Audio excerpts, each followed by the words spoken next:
Opo. Igwa daw po nin mga checkpoints man kamo, quarry checkpoints sa task force quarry Kamaligtabi, Mayor Kaloy. Igwa po. Ay, opo. Saan po mga nakakulukar in specific kami ditabi, Mayor Kaloy? Actually, hindi po sa bypass road, Duwa, tapos yung mga nag-aagi po pagkapasiring sa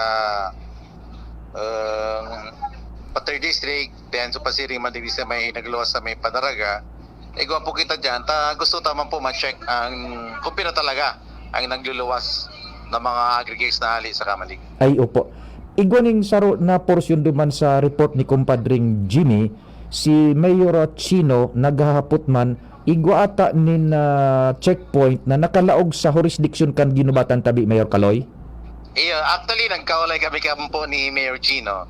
Taso kukwari po duman sa part kang Tumpa, nagluluwas po duman sa may Manila area na. Kaya po nagkagkabungin duman, nakiulay man kami duman sa may tagsadiri kan taga so task force na duman para po magkaag kung sakali man ning checkpoint po duman.